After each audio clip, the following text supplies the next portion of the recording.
गाउँहरूमा झुप्राहरूमा गरिबका बस्तीहरूमा प्रजातन्त्र आएको छैन भन्ने अबसम्म जनताले राम्रै ढंगले महसुस गर्दै गएका छन्। सायद यही अनुभूति, यही विश्वास र यही मान्यताहरू लिएर प्रजातन्त्रको पूर्ण प्राप्ति र जनताका समस्याहरूलाई हल गर्ने अभियानलाई पूर्णतातिर अघि बढाउनु पर्छ भन्ने विश्वास बोकेर यहाँ उपस्थित हुनुभएका आदरणीय जनसमुदायहरू, यहाँहरूलाई पार्टी केन्द्रीय संगठन कमिटीको तर्फबाट र स्वयं मेरो आफ्नो तर्फबाट पनि हार्दिक क्रान्तिकारी अभिवादन। यो उद्घाटन समारोहका कमरेड सभापति, अतिथि कमरेडहरू, आयोजक कमरेडहरू, यस समारोहमा उपस्थित हुनुभएका अन्य पार्टीका मित्रहरू, पत्रकार बन्धुहरू, कर्मचारी र अन्य महानुभावहरू र आदरणीय तथा प्रिय दाजुभाइ दिदीबहिनीहरू, सर्वप्रथम म यो भनौं कि सम्मेलन त एउटा न्यू मात्रै हो। यहाँहरूसँग भेटघाट गर्ने, देशको अहिलेको राजनीतिक स्थितिको बारेमा विश्लेषण गर्ने, हाम्रा आफ्ना विचार भावनाहरू यहाँहरू समक्ष पुर्याउने एउटा मौकाको आयोजना हो।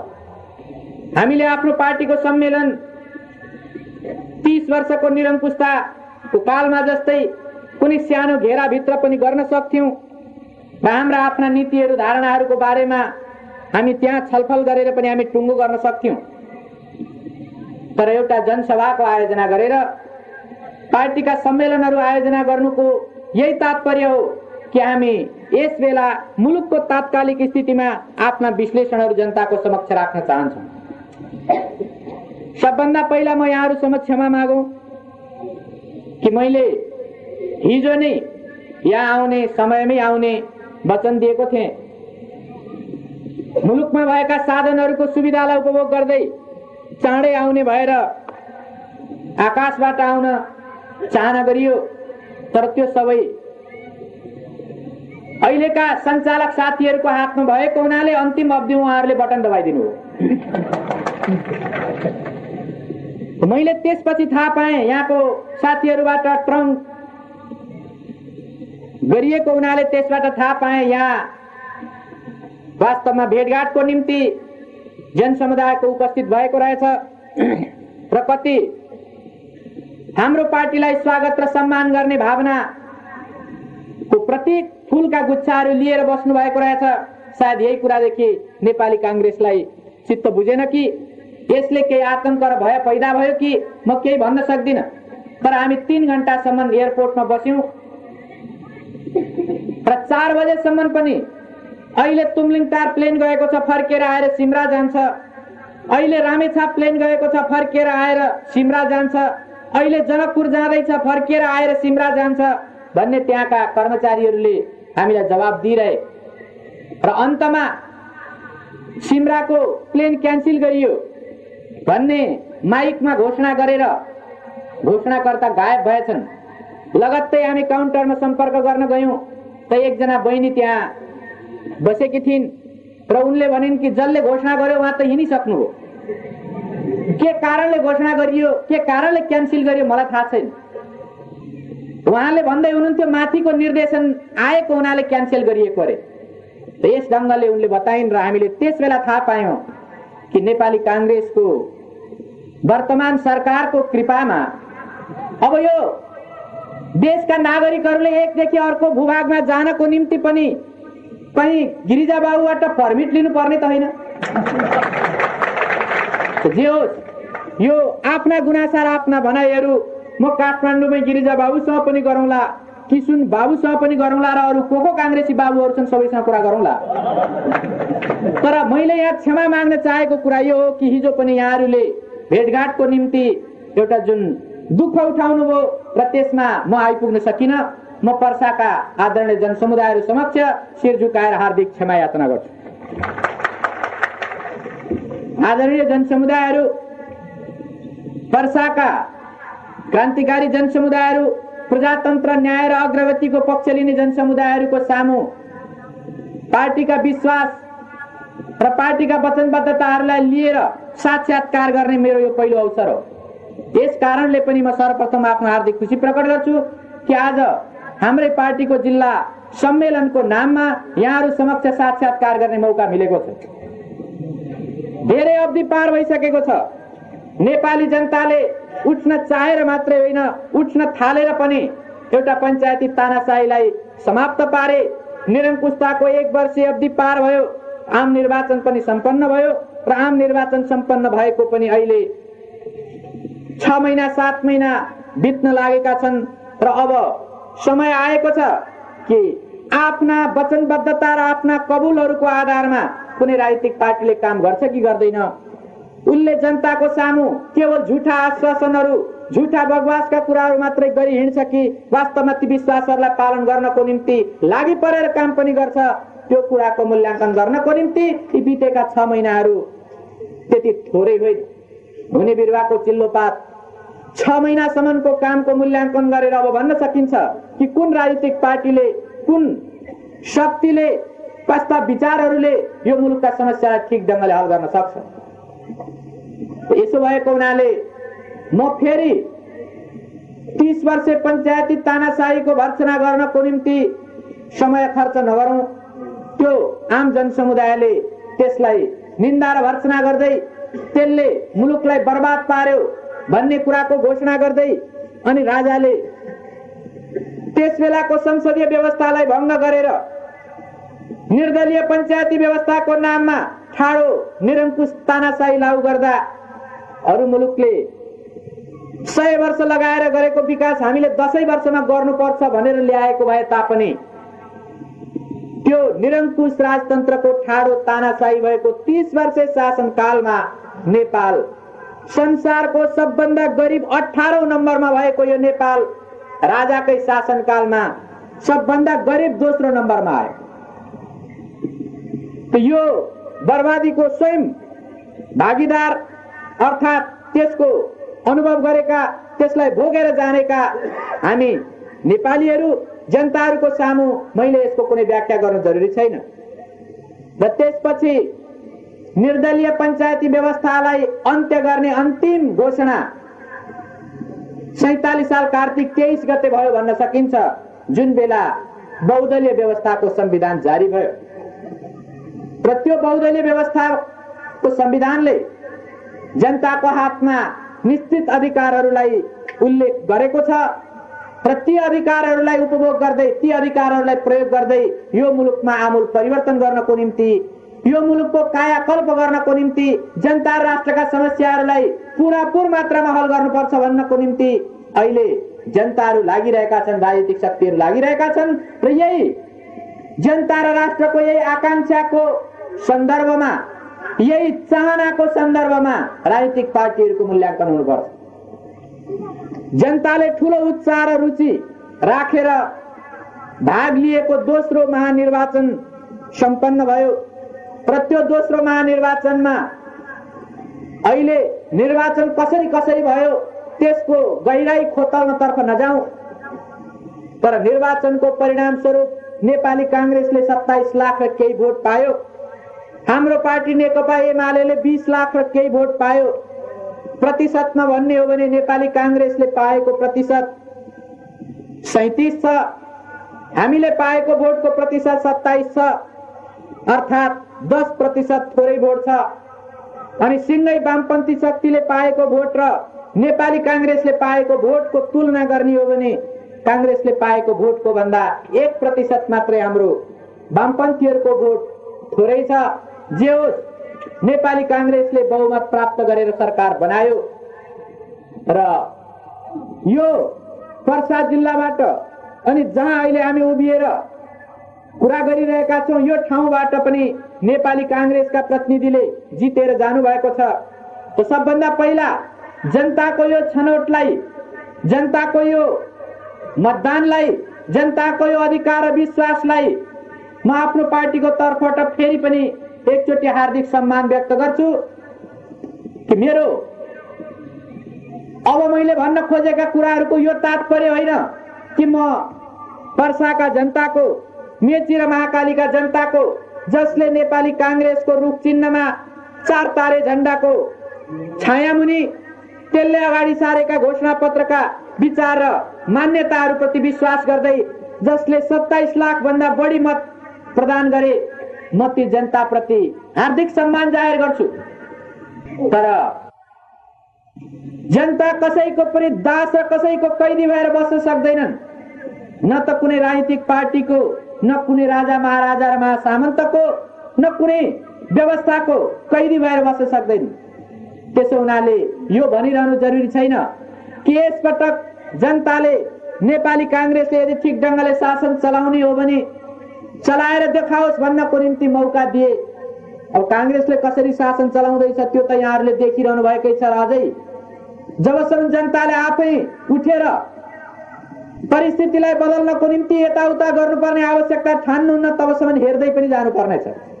तर यो निश्चित हो कि एकचोटि नेपाली कांग्रेसलाई विश्वासको बहुमत सुम्पिनुको यो तात्पर्य होइन कि नेपालको राजनीतिमा अब कांग्रेसको शासन शाश्वत भयो, कांग्रेसको शासन चिरञ्जीवी भयो, अब सधैँभरि नै कांग्रेसी शासन रहिरहनेछ भन्ने त्यस्तो जनताले विश्वासको थैली कांग्रेसलाई सुम्पिएका छैनन्।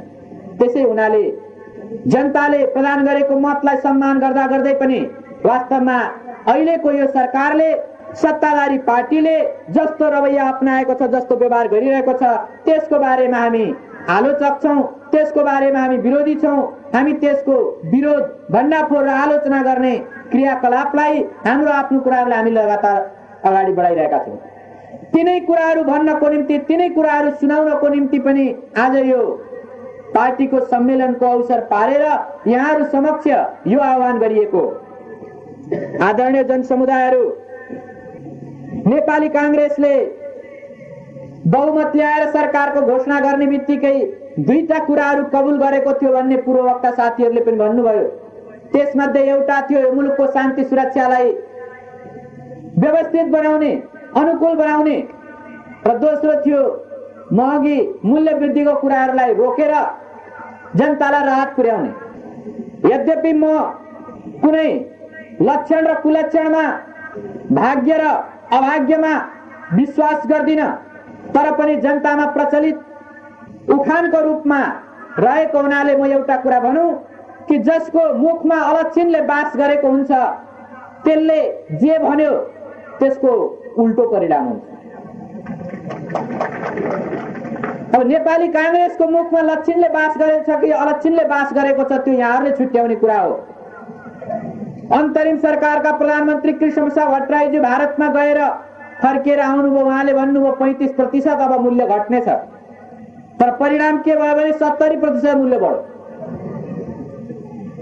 अहिले गिरिजा कोइरालाले भन्नुभयो यो मुलुकको शान्ति सुरक्षाको ग्यारेन्टी हामी गर्नेछौँ। परिणाम के भयो भने ठाउँ ठाउँमा अशान्ति, असुरक्षा, हत्या र मारकाटका कुराहरू भन्न सकिन्छ झन् धेरै बढेका छन्। अनि उहाँले महँगी र मूल्य वृद्धिलाई रोकेर जनतालाई राहत प्रदान गरिनेछ भनेर भन्नुभयो।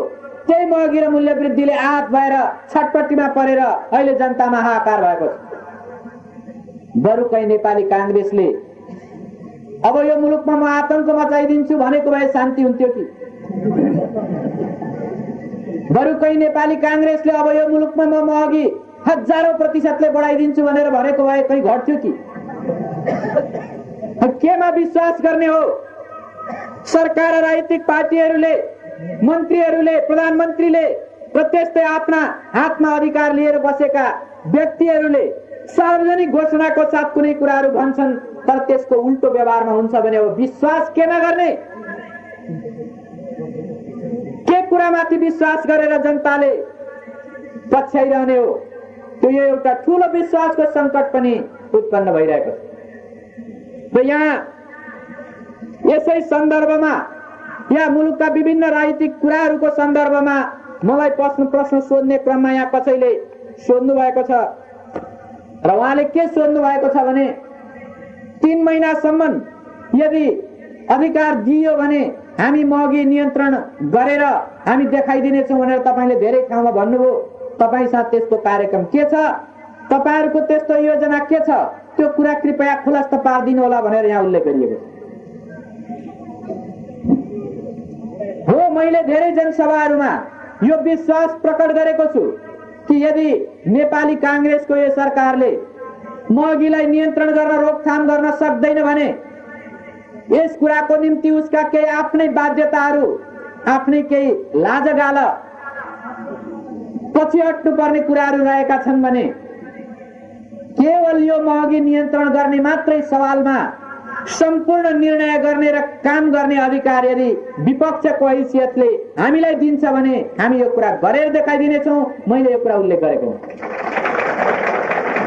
के भन्दा गिरिजा कोइरालाको सरकारको विरुद्ध, के भन्दा नेपाली कांग्रेसको विरुद्ध जनताले सन्तोष मान्लान् भनेर मैले कुनै सन्तोषको खोजीमा अनि जनताले मन पराउलान् कि भनेर कुनै लोकप्रियताको खोजीमा मैले त्यो कुरा भनेको होइन। मैले यस कारणले भनेको हुँ कि वास्तवमा महँगी जुन हदसम्म जति मात्रामा बढेको छ त्यो महँगी बढ्नै पर्ने कुनै पनि मान्य कारण छैन। अघि पनि हाम्रो कमरेड सलिमले यहाँ उल्लेख गर्नुभयो, त्यो कुरा साँचो। जब पत्रकारहरूले प्रधानमन्त्रीज्यूलाई सोधे कि प्रधानमन्त्रीज्यू महँगी किन बढेको, उहाँले के भन्नुभयो भने यसको त अन्तर्राष्ट्रिय कारण, अन्तर्राष्ट्रिय कारणले गर्दा बाहिरी मुलुकहरूमा महँगी र मूल्य वृद्धि भएको कारणले गर्दा हाम्रो देशमा पनि मूल्य वृद्धि गर्नु पर्यो। सायद गिरिजा कोइरालालाई बाहिर त्यति के छ भन्ने थाहा भएन। अब मलाई यो जानकारी छैन कि उहाँ कतिको ज्ञान राख्ने विद्वान हुनुहुन्छ। यदि हुनुहुन्न भने उहाँलाई सल्लाह दिने निकटमा रहेका सल्लाहकारहरू कति विद्वान छन् त्यस उहाँहरूसँग पनि साक्षात्कार गर्ने मलाई कुनै मौका मिलेको छैन। तर सच्चाइ के हो भने नेपालले जुन जुन विदेशी राष्ट्रहरूसँग व्यापार गर्छ ती विदेशी राष्ट्रहरू जहाँ नेपालको व्यापार हुन्छ त्यो ठाउँमा मूल्य वृद्धि नेपालको अनुपातमा भएको छैन। भारतमा 15 देखि 20% सम्म मूल्य वृद्धि भयो। अरू पश्चिमा पुँजीवादी देशहरू जहाँ नेपालको व्यापार हुन्छ त्यो ठाउँमा 3 देखि 5% सम्म मूल्य वृद्धि भएको छ। अनि त्यो 3 देखि 5% मूल्य वृद्धि ती मुलुकहरूमा भएको देखाएर 15 देखि 20% भारतमा मूल्य वृद्धि भएको देखाएर गिरिजा कोइरालाले 400% यहाँ मूल्य वृद्धि गरेको कुरालाई कसरी उहाँले न्यायिक, कसरी उहाँले यो प्रमाणित गर्न सक्नुहुन्छ? यो वास्तवमा मूल्य वृद्धि हुनु पछाडि, महँगी बढ्नु पछाडि त्यस्तो कुनै जायज, वास्तविक र मान्न लायकको कारण छैन। यो कुरा साँचो कि मूल्य वृद्धि निश्चित रूपले बिस्तारै बढ्दै जान्छ। हुन त कुमौकाको या बेमौकामा साँचो कुरा बोल्यो भने पनि त्यसले पनि अलिकति हानि पुर्याउँछ राजनीतिक हिसाबले। एकचोटि कृष्णप्रसाद भट्टराईसँग जब 70% महँगी वृद्धि भयो त्यहाँ कुनै जनसभामा सोद्धाखेरि उहाँले भन्नुभएको थियो म अब जङ्गबहादुरको राणाको पालाको घिउ खाउन सक्छु। जे होस् उहाँले त्यसरी भन्नुभयो। त्यो भनाइमा केही टीका टिप्पणी भए पनि कुरा यो साँचो हो कि अब जङ्गबहादुरको पालाको घिउको भाउमा अब अहिले घिउ खान कहिले पाइने छैन र हामी सबै मान्न तयार छौँ मूल्य वृद्धि केही हुँदै जान्छ। तर एउटा जनपक्षीय सरकारको, जनता र राष्ट्रप्रति हित गर्ने सरकारको दायित्व के हो? त्यसको दायित्व के हो भने राष्ट्रिय वा अन्तर्राष्ट्रिय जुन जुन वास्तविक कारणहरूले मूल्य वृद्धि हुँदै जान्छ त्यस्तो मूल्य वृद्धिको तुलनामा जनताको आय उपार्जन गर्ने कुरालाई पनि अगाडि बढाउनु पर्यो। जनताको आम्दानी वृद्धि हुने कार्यक्रमहरूलाई पनि ल्याउनु पर्यो ताकि त्यो दुईटा कुराको बीचमा सन्तुलन मिलोस्। यदि जनताको आय वृद्धि हुँदैन भने, आम्दानीमा वृद्धि हुँदैन भने, त्यस ढङ्गको कार्यक्रम लागू गर्न सकिन्न भने, त्यस ढङ्गको आर्थिक नीति र कार्यक्रमहरू ल्याउन सकिन्न भने निश्चित रूपमा त्यो यति एउटा भयावह परिणाम दिने खालको कुरा हुनेछ कि त्यो जतिसुकै ठुलो बहुमत ल्याएर जितेको जनताको निर्वाचित सरकार भनेर दावा गरे पनि त्यस्तो सरकारलाई जनताले उत्तानो जरा लगाइदिन्छन्, त्यस्तो सरकारलाई पल्टाइदिन्छन्। यसको उदाहरण दक्षिण अफ्रिकामा जानुस् धेरै छ, ल्याटिन अमेरिकामा जानुस् धेरै छ, दुनियाँका अनेक मुलुकहरूमा यसका उदाहरणहरू धेरै छन्। त्यसो हुनाले वास्तवमा अहिले मूल्य वृद्धि गर्नु पछिको मूल कारण विभिन्न सरकारी गैर सरकारी संस्थानहरूमा भइरहेको भ्रष्टाचारलाई, त्यहाँ भइरहेको चुहावटलाई, त्यहाँ भइरहेको मन परितन्त्रलाई पञ्चायती शासनकालमा जस्तै ज्यूका त्यों रहन दिनु हो। यही कारणले गर्दा प्रमुख रूपमा यहाँ महँगी मूल्य वृद्धि भएको छ। सरकारी नियन्त्रणमा रहेका संस्थानहरूको वस्तु र सेवाको मूल्य पनि बढेको छ। जस्तो भनौँ अहिले बिजुलीको महसुल भन्नलाई 61% भन्यो, तर बढाउन 100 देखि 158% सम्म बढाइएको छ। तर यतातिर के छ भने विद्युत कर्पोरेसनमा, विद्युत प्राधिकरणमा हर कसैलाई थाहा छ कि 30 देखि 40% र त्योभन्दा बढ्ता पनि त्यहाँ भ्रष्टाचार भएको छ, त्यहाँ चुहावट भएको छ, त्यहाँ कमिसन खोरी भइरहेको छ। अर्थात् कमिसन खोरी भइरहेको छ भन्नुको मतलब विद्युतका यस्ता योजनाहरू मात्रै, यस्ता कुराहरूमा मात्रै लगानी गर्नको निम्ति यहाँका विगतका शासकहरूले र नोकरशाहहरूले आफ्नो अनुमति दिएका छन्, जहाँबाट ठूलो मात्रामा कमिसन खान पाइन्छ। एउटा उदाहरण लिनुहोस्, राप्ती अञ्चलको झिमरुक जलविद्युत योजना भन्ने छ, जो निजी क्षेत्रद्वारा सञ्चालित छ र मध्यम स्तरको योजना हो। त्यसको अनुमानित खर्च कि त्यहाँ प्रति युनिट बिजुली उत्पादन गर्नको निम्ति अनुमानित खर्च जति निकालिएको छ, कुलेखानी र मर्स्याङदीमा त्यसको 3 गुणा भन्दा बढ्ता खर्च भएको छ। के कारणले हो त? त्यो कारण कमिसन तन्त्र हो, त्यो कारण स्वेच्छाचारी तन्त्र हो, मन परितन्त्र हो। त्यसो हुनाले महँगी रोक्न सकिन्छ भनेर मैले सार्वजनिक सभाहरूमा भनिरहेको बेला मैले भ्रष्टाचार र कमिसन खोरीलाई रोक्न सकिन्छ र रोक्नुपर्छ भन्न चाहेको। मैले चुहावट र मन परितन्त्रलाई रोक्न सकिन्छ र रोक्नुपर्छ भन्न चाहेको हुँ। अनि अर्कोतिर यो मुलुकमा उत्पादन हुँदैन, यो मुलुकमा आफ्नो आवश्यकताका सबै चिजहरू पैदा गर्ने त्यो स्थिति, त्यस्तो औद्योगिकरण भएको छैन। त्यसभन्दा बाहिरबाट आयात त गर्नै पर्ने हुन्छ र बाहिर किन्न जाँदा बाहिर नै त्यो वस्तुको मोल महँगो भयो भने यहाँ पनि महँगोमै बेच्नुपर्छ। यतिसम्म हर कुनै नागरिकले स्वाभाविक रूपले बुझेको कुरा हो। तर हाम्रो भनाइ के हो भने आयात गर्दा पनि त आयात मूल्य होला, कुन चिजको मूल कति हो भन्ने कुरा त निर्धारित होला, अनि त्यसको यहाँसम्म ल्याउँदा ढुवानी खर्च कति भयो भन्ने कुरा पनि त होला। त्यसपछि त्यो व्यापारीले कति नाफा राख्ने हो भन्ने कुरा पनि त एउटा ठिक ढङ्गले टुङ्गो लगाउन सकिएला। कुनै पनि व्यापारीले धर्मशाला जस्तो खोलेर सस्तोमा जनतालाई सामान उपलब्ध गराऊ भनेर त कुनै पनि सरकारले भन्दैन, कुनै पनि पार्टीले भन्दैन। आफ्नो जीविकोपार्जनको व्यवसाय हो, तर उचित लाभ, उचित मुनाफा राखेर सामान बिक्री गर भन्ने ढङ्गले के त्यसको प्राइसिङ लिस्ट खडा गर्न सकिँदैन? सकिन्छ र गर्नुपर्छ। मलाई थाहा छैन यो वीरगञ्जको बजारमा ओल्लो दुकान र पल्लो दुकानमा, बजारको ओल्लो छेउ र पल्लो छेउमा एउटै मालको भिन्न भिन्न मोल छ कि छैन, त्यो मलाई थाहा छैन, यहाँहरूलाई थाहा हो। तर मलाई थाहा भएका अरू बजारहरूमा एउटै चिजको मूल्य, एउटै कम्पनीबाट आएको चिजको मूल्य पनि बजारको एउटा दुकानमा, एउटा चारको दुकानमा अर्को छ। के यो अराजकता होइन? यो अराजकतालाई कसले रोक्ने हो? यो अराजकतालाई सरकारले रोक्नुपर्छ।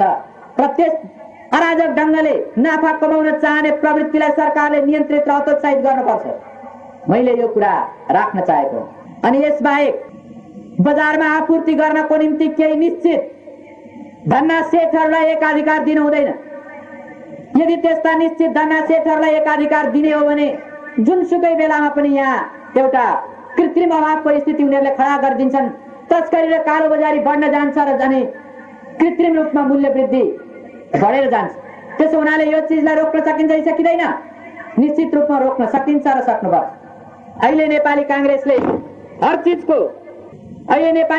हर चिजको हर कुराको एउटै जादुमयी समाधानको रूपमा, एउटै जादुमयी हतियारको रूपमा, रामबाण औषधिको रूपमा निजीकरण र स्वतन्त्र बजारको कुरा ल्याएको छ।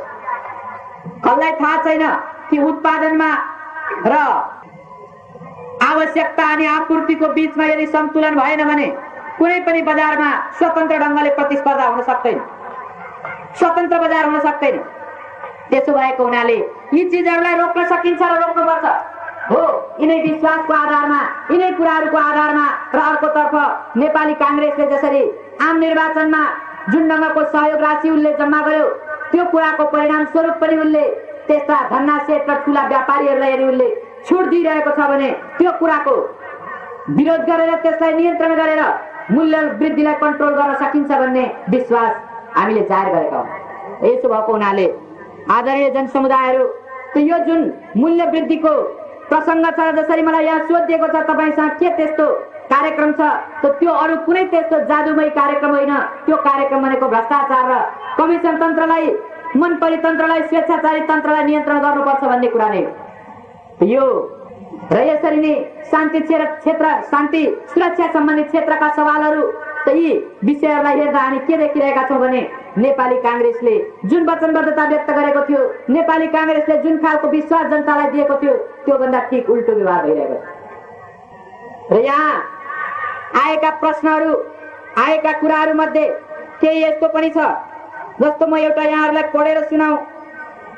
यसमा के रहेको छ भने हामीले पहिला नेपाली कांग्रेसलाई हार्दिक रूपमा सहयोग गर्यौं, तर सरकार बनाएपछि नेपाली कांग्रेसले जस्तो नीति लिइरहेको छ त्यसबाट हामी आहत र आजित भएका छौं।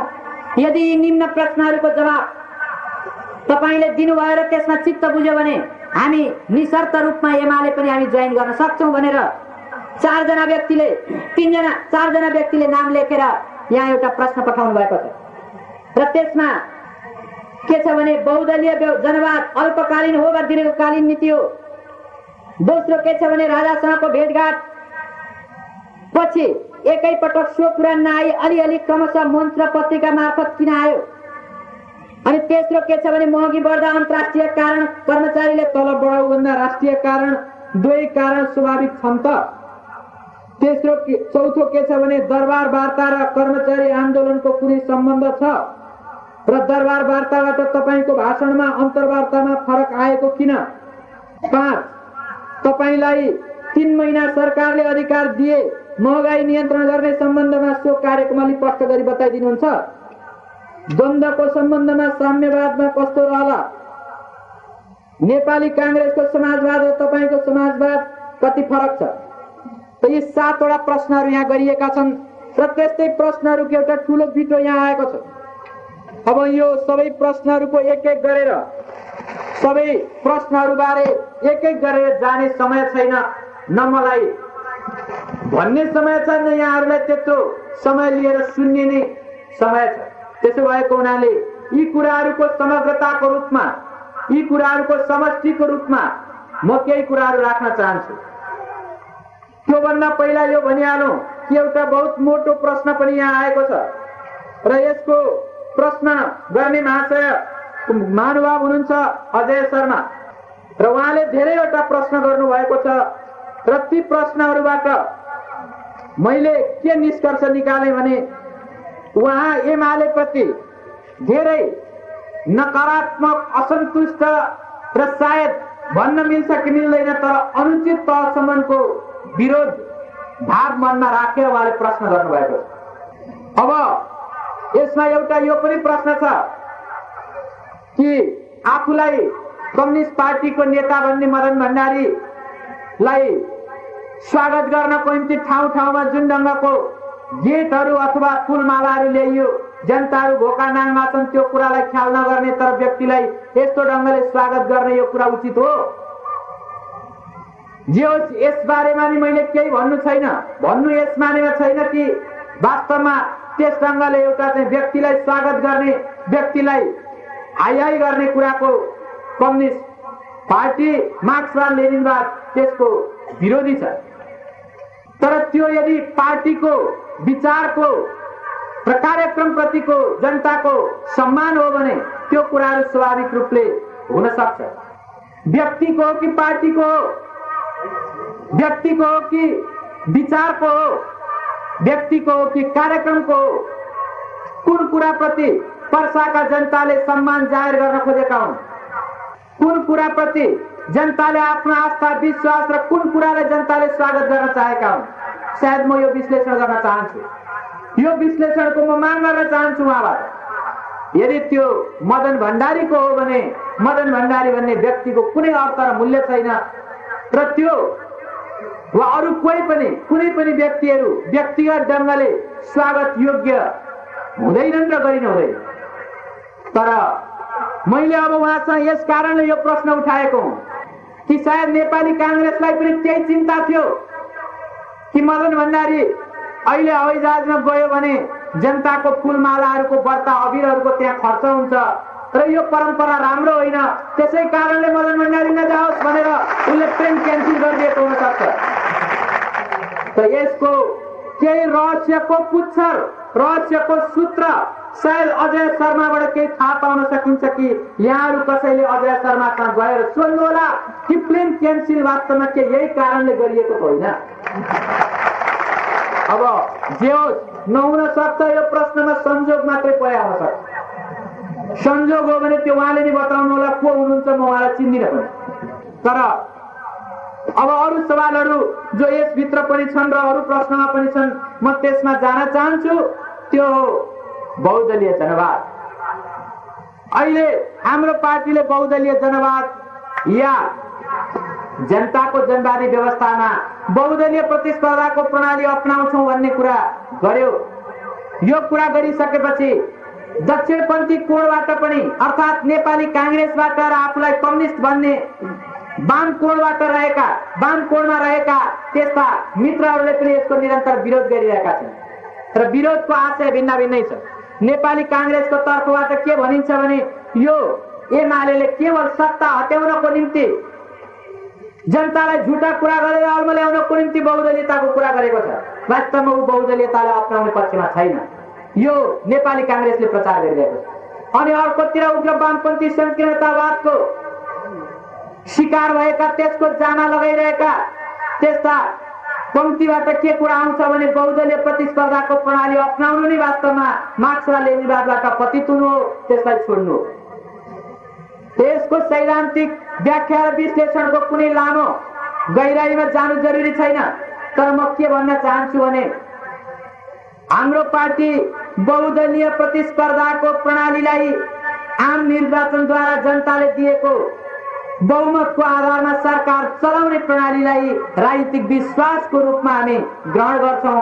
अहिले मात्रै होइन, भोलि पनि यो व्यवस्थामा मात्रै होइन, जनताको जनवादी व्यवस्थामा पनि हामी त्यो बहुदलीय प्रतिस्पर्धाको प्रणाली अपनाउनेछौँ। र नेपाली कांग्रेसले झुट र फरेबहरूको हल्ला फिजाए चाहिँ यो जनतालाई झुक्क्याउनको निम्ति अस्थायी रूपले प्रचार गरिएको कुरा होइन। अब जहाँसम्म बहुदलीय प्रतिस्पर्धाको प्रणाली पुँजीवादी मार्क्सवाद लेनिनवाद विरोधी संशोधनवादी प्रणाली हो भनेर केही महाशयहरूले जस्तो भनिरहनु भएको छ, केही कम्युनिस्ट साथीहरूले जुन प्रश्न उठाइरहनु भएको छ, मेरो उहाँहरूलाई प्रति प्रश्न छ कि त्यो प्रति प्रश्न के हो भने कुन सवालमा छलफल चलिरहेको छ त्यही सवालमा आफ्नो विचार जाहेर गर्नुहोस्। आग्राका कुरा चलिरहेको बेला गाग्राका कुरा ल्याउनु कुनै बुद्धिमानीको कुरा हुँदैन। अर्थात् बहुदलीय जनवादको कुरा गरेर नेकपा एमाले सामन्तवाद साम्राज्यवादको विरोध गर्न छोड्यो, यो कुरा पनि उठाइएको छ। बहुदलीय जनवादको कुरा गरेर नेकपा एमाले राजा राजतन्त्रको बारेमा उसले क्रान्तिकारी धारणालाई परिवर्तन गर्यो भन्ने कुराहरू पनि आएका छन्। अनि बहुदलीय जनवादको कुरा गरेर नेकपा एमाले राज्य सम्बन्धी वर्गीय धारणा, क्रान्तिको नेतृत्व सम्बन्धी वर्गीय धारणा र क्रान्ति कसरी पूरा गर्ने हो भन्ने क्रान्तिको बाटो सम्बन्धी वर्गीय धारणा पनि परिवर्तन गरेको छ भन्ने कुरा आयो। जसले नेपालको कम्युनिस्ट आन्दोलनको इतिहासलाई अध्ययन गर्ने रुचि राख्नु भएको छ, म उहाँहरूलाई केवल संकेत मात्रै गर्न सक्छु कि महानुभावहरू, आदरणीय मित्रहरू, सामन्तवाद र साम्राज्यवादलाई उखेलेर समाप्त नपारिकन यो मुलुकको विकास हुन सक्दैन भन्ने कुरा 2006 सालमा नै कम्युनिस्टहरूले तय गरेका हुन्। र आजसम्म पनि सामन्तवाद र साम्राज्यवादको रक्षा गरेर यो मुलुकको भविष्य उज्जवल हुन्छ भन्ने कुनै कम्युनिस्टले भन्न सकेका छैन। त्यो त्यसबेला तय भएको कुरा।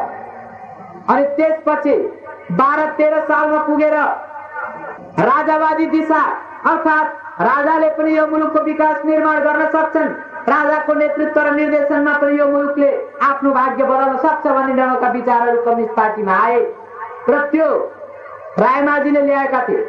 तर त्यसलाई 2014 सालमा भएको पार्टीको दोस्रो महाधिवेशनले फैसला गर्यो र उनले यो मुलुकमा गणतन्त्र हुनुपर्छ भन्ने कुरा उसले पारित गर्यो। त्यहाँदेखि अहिलेसम्म प्रत्यक्ष रूपमा कुनै पनि कम्युनिस्टले राजाले यो मुलुकको भाग्य र भविष्यलाई उज्यालो बनाइदिन्छन् भनेर ल्याउन सकेका छैन।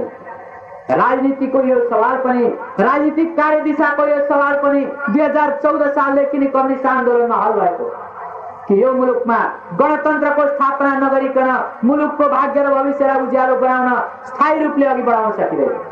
अनि जहाँसम्म क्रान्तिको बाटो र नेतृत्वको प्रश्न छ, त्यो तेस्रो महाधिवेशन 2019 सालपछि क्रान्तिको नेतृत्व मजदुर सर्वहारा श्रमजीवी वर्गले गर्छ कि पुँजीपति वर्गले गर्छ? क्रान्ति शान्तिपूर्ण संसदीय बाटोबाट पुरा हुन्छ कि जनताले बल प्रयोग गरेर मात्रै क्रान्ति पुरा हुन्छ भन्ने कुरा पनि त्यसपछि क्रमशः हल हुँदै आयो। र जनता अर्थात् कम्युनिस्ट आन्दोलन यो विश्वासमा छ कि नेपाली क्रान्ति जनशक्तिको बल प्रयोग नगरिकन पुरा हुन सक्नेवाला छैन र त्यसको श्रमजीवी सर्वहारा जनसमुदायले नेतृत्व नगरिकन क्रान्ति पुरा हुन सक्ने छैन र त्यो कुरा पनि कम्युनिस्ट आन्दोलनमा हल भएको छ। र अहिले अब यो सवाल बहुदलीयता अपनाउने कि नअपनाउने भन्ने सवाल यस बेला चर्चाको विषय भएको छ। त्यसो हुँदाखेरि जो बहुदलीय प्रतिस्पर्धाको विरुद्ध हुनुहुन्छ, जो आम निर्वाचनद्वारा बहुमत प्राप्त गर्ने सरकार पार्टीले सरकार बनाएर चलाउन पाउनुपर्छ भन्ने कुराको विरुद्ध हुनुहुन्छ, तपाईहरूले खुलेर त्यस्ता साथीहरूले खुलेर नै हामी एक दलीय प्रणालीको पक्षमा छौँ, हामी एकचोटि कम्युनिस्ट पार्टीले राजसत्ता हातमा लिइसकेपछि जनता राज्य सत्ताको बल प्रयोग गरेर पनि सधैँभरि कम्युनिस्ट पार्टीको एकाधिकार राखिरहने पक्षमा छौँ भनेर यहाँले आउन सक्नुपर्छ। त्यस्तो भएको खण्डमा मात्रै स्वाभाविक रूपले हाम्रो यो जुन छलफल हो त्यो छलफल ठिक ढङ्गले चल्छ।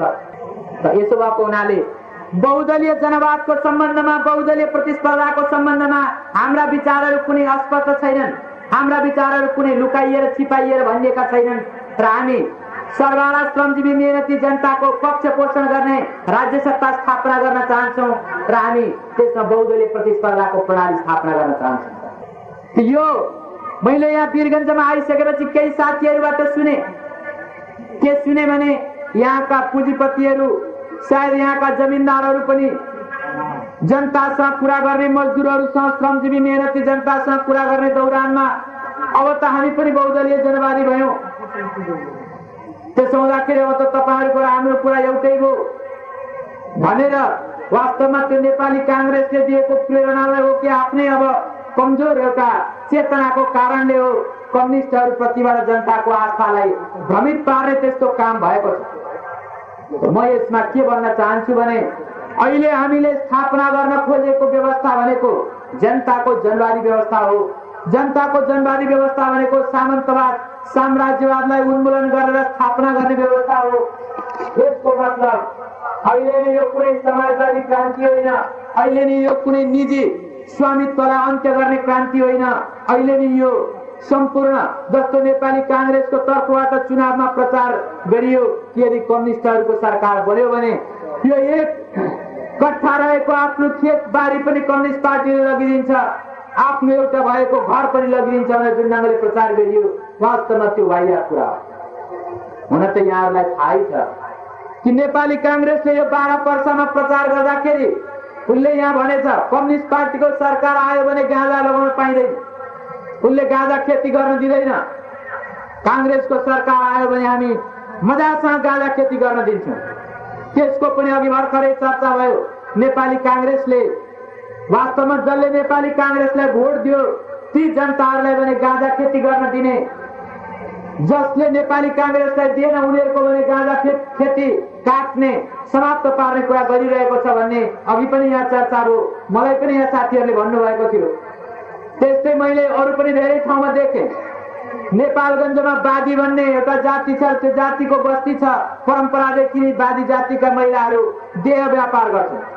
त्यो ठाउँमा गएर नेपाली काङ्ग्रेसले भनेछ कम्युनिस्टको सरकार आयो भने भोलिदेखि यो वेश्यावृत्ति र यो देह व्यापार गर्ने कुरा बन्द गरिदिनेछन् उनीहरूले। काङ्ग्रेसको सरकार आयो भने हामी यो देह व्यापारलाई खुला गरिदिन्छौँ, मजासँग तपाईँहरू चलाउन पाउनु। यसबाट के बुझिन्छ भने जे भए पनि नेपाली काङ्ग्रेसलाई भोट चाहियो, चाहे त्यो बलात्कारी, वेश्यावृत्ति, देह व्यापार, गाँजा, तस्करी र अरू तमाम खालका दुर्व्यसनका कुराहरूलाई जारी रहन दिने वचनबद्धता किन प्रकट गर्नु नपरोस्। नेपाली काङ्ग्रेसले आफूलाई केवल भोट भए सबै कुरा पुग्छ भन्ने ढङ्गले प्रचार गर्यो। त्यसै दौरानमा म ती सबै विषयमा त मैले जान चाहेको छैन, तर मैले खास गरिकन पर्साका जनतालाई, पर्साका दाजुभाइ दिदीबहिनीहरूलाई यो कुरा भन्नै पर्नेछ कि आज दाजुभाइ दिदीबहिनीहरू, यहाँहरूलाई के कारणले एमालेको कार्यक्रम मन परेन, यहाँहरूलाई के कारणले एमालेका कुराहरू ठिक छैनन् भन्ने लाग्यो, त्यो त एउटा राजनीतिक पार्टीको हैसियतले, एउटा नागरिकको हैसियतले, एउटा भाइको हैसियतले वा एउटा दाजुको हैसियतले अनि एउटी दिदी वा बहिनीको हैसियतले नेकपा एमालेका कार्यकर्ताहरू त्यो सोध्ने जाँगर राख्छन्। अब मैले भन्न खोजेको कुरा के हो भने कांग्रेसले र अरू राजनीतिक पार्टीहरूले यो दुष्प्रचार गरे कि कम्युनिस्टहरूको हातमा सत्ता आयो भने आमा दिदी बहिनी भन्न पाइँदैन, कम्युनिस्ट पार्टीको हातमा सत्ता आयो भने धर्म कर्म मान्न पाइँदैन, कम्युनिस्ट पार्टीको हातमा सत्ता आयो भने 60 वर्ष कटेका आफ्ना बाबुआमालाई बाबुआमा भन्न पाइँदैन, कम्युनिस्ट पार्टीको सरकार भयो भने हाम्रो यो खेत घर बारी जायज यथा सम्पत्ति सारा चिज खोसिदिनेछ भन्ने उनीहरूले अरू ठाउँमा गरेको प्रचार जस्तै यहाँ पनि प्रचार गरेको हुनाले र अनि त्यो प्रचारद्वारा यहाँहरूलाई कम्युनिस्ट पार्टी नेकपा एमाले मन नपरेको हो भने त्यही कुरालाई मनमा राखेर म भन्न चाहन्छु कि मैले भने अहिले हामी किसानहरूको, मध्यम किसानहरूको, धनी किसानहरूको जमिन खोज्ने हामीसँग हो। त्यस ढङ्गले जमिन लुकाएर सामन्ती शोषण गरिरहेका सामन्तहरूको हातबाट जमिन लिइनेछ र जमिन नभएका किसानहरूमा वितरण गरिनेछ। हामीले भनेको क्रान्तिकारी भूमि सुधारको यही मतलब हो कि हामी सामन्ती भूस्वामित्वलाई अन्त्य गर्न चाहन्छौँ। अब यो कुरा सुनेर कुनै सामन्तलाई चित्त बुझ्दैन भने नबुझोस्, कुनै सामन्तलाई खुसी पार्नको निम्ति, सामन्ती भूस्वामित्वलाई रक्षा गर्नको निम्ति अनि श्रमजीवी मेहनती सुकुम्बासी भूमिहीन गरिब किसानहरू, कृषि मजदुरहरूलाई सधैँभरि सामन्तहरूको दास बनाइरहनको निम्ति हामी सामन्तलाई खुश बनाउने कुनै नीति लिन सक्दैनौँ। तर एउटा कुरा छ, कुरा के छ भने जुन सामन्त क्रान्तिकारी भूमि सुधारको पक्षमा अर्थात् जुन सामन्त जमिनमाथिको स्वामित्व, हदभन्दा बढीको जमिनमाथिको स्वामित्व छोड्नको निम्ति बिना नाइनास्ती, बिना आनाकानी जुन सामन्त आउँछ, अर्थात् जुन सामन्तले क्रान्तिकारी भूमि सुधारको पक्ष लिन्छ, जुन सामन्तले देशभक्तिको पक्ष लिन्छ, जुन सामन्तले जनवादको पक्ष लिन्छ, त्यस्तो जनवादको, देशभक्तिको, क्रान्तिकारी भूमि सुधारको पक्ष लिने सामन्तहरूलाई मुआवजा पनि दिन सकिन्छ। अब त्यो आफै सामन्तहरूले सोच्ने कुरा हो कि वास्तवमा मेरो ज्यान रहेसम्म कम्युनिस्ट पार्टीलाई शिर उठाउने दिने छैन, एक थोपा रगत रहेसम्म कम्युनिस्ट पार्टीसँग लडिरहन्छु भनेर त्यो ढङ्गले मोर्चामा आउँछ र आफूलाई नै धुलो पिठो र निमित्यान्न पार्ने बाटो अप्नाउँछ कि अथवा यो त युगको माग हो, यो त एउटा जमानाको माग हो। त्यसो हुनाले अब सामन्ती भूस्वामित्वलाई राख्नु आवश्यक छैन। जे जस्तो ढङ्गको मुआवजा मिल्छ त्यो मुआवजा हातमा लिएर म उद्योग धन्दा व्यापार व्यवसायतर्फ लाग्नेछु।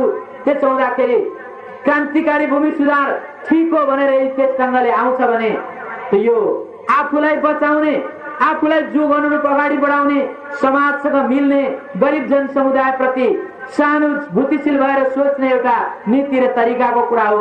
यो मध्ये कुन चाहिँ रोज्ने हो त्यो रोज्न सामन्तहरू स्वतन्त्र छन् अनि उनीहरूले रोजिसकेपछि कुन चाहिँसँग के व्यवहार गर्ने हो भन्ने पार्टीको नीति जे छ त्यो अनुसार व्यवहार गर्न पनि हामी स्वतन्त्र छौँ।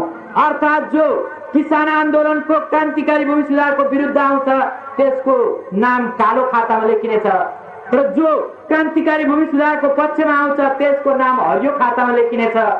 र मैले यदि एउटा व्यक्तिगत हैसियतले, एउटा मानवतावादी विचार राखेर बोल्ने एउटा नागरिकको हैसियतले भन्ने हो भने सामन्तहरू आफ्नो नाम चाँडोभन्दा चाँडो हरियो खातामा लेखाउनु। यदि त्यसो नगर्ने हो भने त निश्चितै छ कि त्यो कालो खातामा पर्नेछ र कालो खातामा नाम पर्नेहरूलाई बिना मुआवजा जमिन उनीहरूको खुसिनेछ। यो कुनै लुकाएर भन्नुपर्ने कुरा होइन।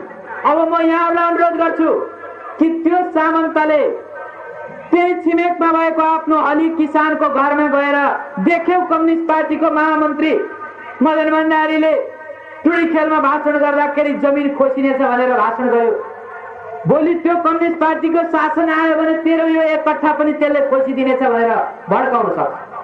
तर त्यस निम्ति सचेत हुने त जनताले हो, सचेत हुने हलीहरूले हो, सचेत हुने गोठालाहरूले हो, कृषि मजदुरहरूले हो, भूमिहीन र गरिब किसानहरूले हो, मोहीहरूले हो। त्यसो हुनाले आदरणीय जनसमुदायहरू, जसरी नेपाली कांग्रेस र अन्य पार्टीहरूले कम्युनिस्ट पार्टीको कार्यक्रमप्रति विभिन्न ढंगले दुर्भावना फैलाएका छन्, के त्यही भ्रमको कारणले यहाँबाट नेपाली कांग्रेसलाई बढ्ता मत गएको त होइन? अनि मैले यो वीरगञ्जका नागरिकहरू, वीरगञ्जका बासिन्दाहरूसँग यो पनि भन्नै पर्ने हुन्छ कि वीरगञ्ज भनेको नेपालको एउटा महत्त्वपूर्ण उद्योग धन्दा भएको सहर, महत्त्वपूर्ण व्यापारिक नाका भएको त्यस्तो सहर, त्यस्तो ठाउँ। त्यसो हुँदाखेरि व्यापारीहरू र पुँजीपतिहरूको सवालमा पनि मैले केही भन्नै पर्ने हुन्छ। अनि मैले पुँजीपतिहरूलाई पनि र व्यापारीहरूलाई पनि यति मात्रै भन्नु मैले आवश्यक ठान्छु कि कम्युनिस्ट पार्टीको सरकार, कम्युनिस्ट पार्टीको नेतृत्व भएको ठाउँमा पुँजीपतिहरूले ठिकै ढंगले कारोबार गर्न सक्छन् कि सक्दैनन् भन्ने कुरा त पश्चिम बंगाललाई हेरे पनि त भयो। कलकत्तामा व्यापार चलिरहेको छ कि छैन? कलकत्तामा उद्योग धन्दाहरू चलिरहेको छ कि छैन? म निष्कर्षमा भन्न चाहन्छु, कम्युनिस्ट पार्टीले उद्योग धन्दालाई समाप्त गरेर कुनै त्यस्तो खालको पुरानो एउटा रामराज्य खडा गर्न खोजेको होइन जहाँ धनुकाँड बोकेर रुखका बोक्रा लाएर जंगल चार्नु पर्यो। उसले पनि औद्योगिकरण गर्न चाहन्छ, उसले पनि त्यस ढंगले मुलुकलाई विकसित बनाउन चाहन्छ र विकसित गर्नको निम्ति, औद्योगिकरण गर्नको निम्ति उद्योगहरू खोलिनुपर्छ र उद्योग खोल्दा जब स्वयं सरकारले पनि सबै कुरा गर्न सक्दैन, व्यक्तिले पनि गर्नुपर्छ। त्यसमा पुँजी हुनेले पुँजी लगाउनुपर्छ, तर पुँजीले मात्रै पनि उद्योग चल्दैन, त्यसको निम्ति मानव श्रम पनि चाहिन्छ।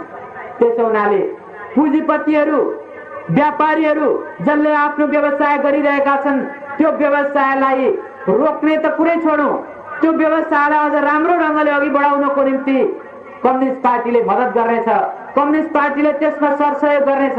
तर एउटा कुरा, त्यो कुरा के हो भने पुँजीपतिहरूले पनि मजदुरहरूमाथि मनपरी शोषण गर्न पाउने छैनन्, मजदुरहरूका हक अधिकारहरूलाई कुण्ठित गर्न पाउने छैनन् र आफूलाई मजदुरहरूलाई एउटा पशु जस्तो केवल बाँच्न पुग्ने मात्रै ज्याला दिएर अनि सारा मुनाफा जति आफ्नो कन्तुरमा, आफ्नो बाक्सामा बन्द गरेर ऐस आराम र मस्ती मार्न पाउने छैनन्। त यो कुरामा निश्चित रूपले हामी नियन्त्रण गर्नेछौँ। अब जुन चाहिँ पुँजीपतिलाई यो कुरा चित्त बुझ्दैन, जुन पुँजीपतिले यो ठान्छ कि मजदुरहरूलाई त भेडा बाख्रा सर मैले थिचोमिचो गरिरहन पाउनुपर्छ, बरु त्यो कम्युनिस्ट पार्टीलाई म अलिकति मोटो चन्दाको रकम पनि दिन्छु, कांग्रेस भन्दा कमै सही तर दिन भने केही न केही म दिन्छु, यो ढंगले यदि कम्युनिस्ट पार्टीसँग कुनै पुँजीपतिले व्यवहार गर्न चाहन्छ भने कम्युनिस्ट पार्टीलाई त्यो व्यवहार मन्जुर छैन। त्यसो भएको हुनाले मैले त यही कुरा मात्रै भन्नु छ कि हामी वास्तवमा राष्ट्रिय पुँजीवादी उद्योग धन्दा र व्यापार व्यवसायलाई हामी माथि उठाउन चाहन्छौँ अनि हामी मजदुर, श्रमजीवी, मेहनती जनताको जुन जीवन स्तर छ त्यो जीवन स्तरलाई पनि मान्छे लायकको, बाँच्न लायकको स्थितिमा, स्तरमा हामी बढाउन चाहन्छौँ। यसो भएको हुनाले अहिलेको सन्दर्भमा उद्योग धन्दा सम्बन्धी, व्यापार व्यवसाय सम्बन्धी नेपाली कांग्रेस र अन्य साइडबाट फैलाइएका कुराहरू कि वास्तवमा कम्युनिस्ट पार्टीको सरकार आयो भने सारा उद्योग धन्दा पनि कम्युनिस्ट पार्टीले खोसिदिनेछ, त्यो वास्तवमा एउटा वाहियात र गलत प्रचार हो। के वीरगञ्जका जनताले, वीरगञ्जका नागरिकहरूले यही खालको दुष्प्रचारको प्रभावमा आएर नेकपा एमाले वा अन्य वामपन्थी शक्तिलाई मन नपराएका त होइनन्? यदि त्यस्तो हो भने आदरणीय जनसमुदायहरू, एकचोटि भुल भयो, एकचोटि गल्ती भयो, कोही बात छैन। बिहान घरबाट निस्केको मान्छे बेलुका घरमा फर्क्यो भने हराएको भन्ने मानिँदैन। अब यो एउटा निर्वाचन गयो गयो, अरू निर्वाचनहरू आइरहेका छन्। मैले भोट माग्नु पर्ने कुनै जरुरी छैन।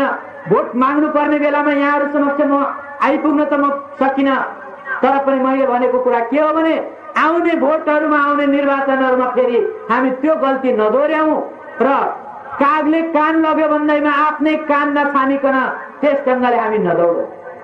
मैले प्रतीकमा भने कान छाम्ने कुरा, तर मैले के भनेको भने कम्युनिस्टहरूले आमा दिदी बहिनी भन्दैनन् अरे, कम्युनिस्टहरूले 60 वर्ष पुगेपछि गोली हान्छन् अरे। यो जुन प्रचार भइरहेको छ ती कम्युनिस्टलाई हेर्नको निम्ति यहाँहरू कहाँ जानुहुन्छ? पेकिङमा गएर हेर्ने हो र? अब मार्क्सको त अहिले कम्युनिस्टै सिद्धिसक्यो, त्यहाँ गएर पनि देख्न पाइँदैन। प्योङयाङमा गएर हेर्ने हो कि कहाँ गएर हेर्ने हो कम्युनिस्टलाई? होइन, अन्त गएर हेर्नु पर्दैन। यहाँहरूले आफ्नै परिवारको त्यो छोरो छोरी वा त्यो आफ्नो छिमेकको नागरिकलाई हेरे हुन्छ जो कम्युनिस्ट पार्टीको सदस्य हो, जो कम्युनिस्ट पार्टीको कार्यकर्ता भएर काम गरिरहेको छ। कस्तो गरिरहेका छन् तिनीहरूले? तिनीहरूको व्यवहार कस्तो छ? तपाईहरूका गाउँले दाजुभाइहरू जो कम्युनिस्ट छन् उनीहरूको व्यवहार कस्तो छ? तपाईका जो आफ्नै भाइ हुन् ती भाइहरूले कस्तो व्यवहार गर्दैछन् दिदीहरू यहाँहरूसँग?